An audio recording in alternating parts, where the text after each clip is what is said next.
Onolotra ny arahaba tompoko. Raha ny misongadina mikasika ny toetry ny androntsika amin'izao farany herinandro izao, eny namiditra amin'ny herinandro mitsidika io dia saika mivangony kokoa any amin'ny ilany atsinanana sy ny tapany avaratry Madagasikara ny rotsakorana. Arak'izany dia misy ny fampitandremana ny amin'ny mety ho fahabetsahan'ny rotsakorana amin'ny reto distrika manaraka ireto. Filazana amin'ny loko mena ho an'ny distrika Nanosy Beanala, Marolambo, Antanambo Manapotsy, Vatomandry ary Mahanoro. Filazana amin'ny loko mavo kosa ho an'ny Soaniranivongo, Vavatenina, Brickaville, Fianareva Atsinanana, Mananara Avaratra, Maroantsetra, Sainte-Marie, Toamasina voalohany sy faharoa, Moramanga, Antsohy, Analalava, Ambanja, Nosy-Be, Ambilobe ary Antsiranana voalohany sy faharoa.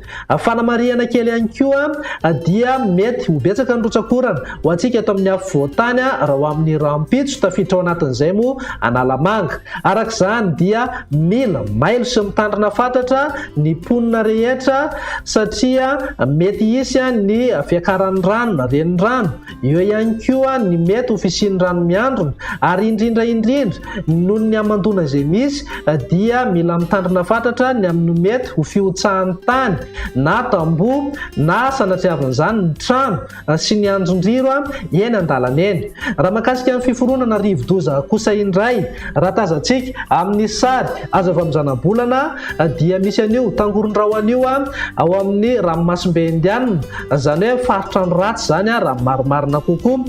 Amin'ny manodidina 500 kilometatra atsinanan'ny Sainte-Marie no misy ny ivony, izany hoe mikisaka miakandrefana somary atsimo andrefana izy amin'ny hafainganam-pandeha 530 kilometatra isan'ora. Noho izay fanantonany antsika izay dia hitondra rotsakorana betsaka izy manoloana izany indrindra dia iangaviana ireto distrika sy faritra ireto ampiatra amin'ny fepetra mahakasika ny filazana fanairana na filazana amin'ny loko maitso mahakasika ny rivo-doza, ny distrika Nantala, ny faritra Analanjorofo ary Atsinanana.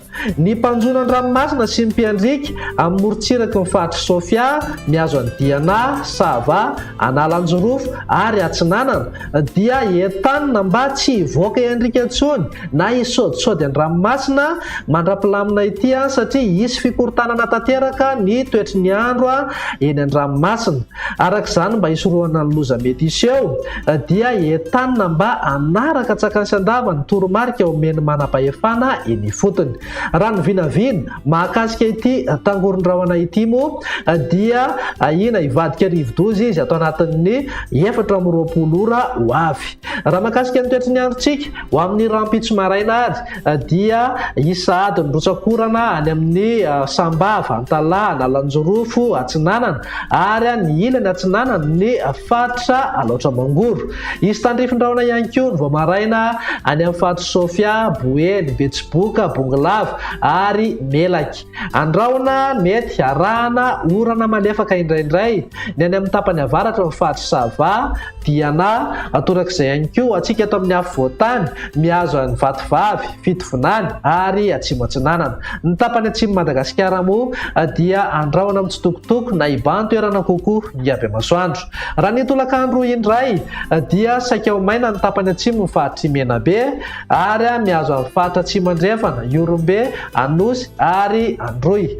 Azo orana mety arankotroka avokoa ny faritra sisa raha toa ka mety ho betsaka kokoa ny rotsakorana any Antala, Analanjorofo, Atsinanana ary Alaotra Mangoro. Ny vinany maripana indray mety ho tafiakatra hatrany amin'ny 530 degré ny maripana ambony indrindra any amin'ny Orombe sy Toliara, tafidina eo amin'ny 20 ka hatramin'ny 20 degré kosa zany ho antsika eto amin'ny faritra anatiny. Ny morontsiraka Atsinanana moa dia manodidina amin'ny 20 ka hatramin'ny 30 degré ny maripana ambony indrindra. Ny vinany toetry ny andro ny alahady kosa indray dia saika maina aloha ny aty amin'ny tapany atsimony Madagasikara. Andrahona arahana orana tandrifin-drahona ho an'ny afovoantany. Azo oram-baratra avokoa ny faritra sisa fa mety ho betsaka kokoa izay rotsakoran'izay any amin'ny tapany avaratra sy ny ilany Atsinanany Madagasikara. Ny vinany maripana indray tsy dia misy fiovana firy fa mety anangy hatrany amin'ny 5 na 7 degré mihitsy maripana ambony indrindra. Any Toliara eo amin'ny 20 ka hatramin'ny 22 degré kosa ho antsika eto amin'ny faritra anatiny. Ny ilany avaratra andrefana dia mety hisy fidinany kely eo amin'ny 20 ka hatramin'ny 20 degré ny maripana ambony indrindra. Raha ny endriky ny toetry ny andro ny alatsinainy kosa indray dia ho maina be mihitsy aloha ny any amin'ny tapany atsimony Madagasikara. Ho an'ny afovoantany mihazo amin'ny vatovavy fitovinany dia andrahona mety arahana orana tandrifin-drahona. Anoram-baratra mety ho betsaka izany indraindray ny faritra avaratra sy ny ilany atsinanan'ny Madagasikara. Mila miomana hatrany isika satria ao anatin'ny vanim-potoana ny aty fahavaratra no misy antsika amin'izao. Raha ny vinan'ny maripana ao anatin'izay tsy dia misy fiovana firy fa 9 degré any Toliara eo amin'ny 20 na 20 degré kosa maripana ambony indrindra ho antsika eto amin'ny afovoantany.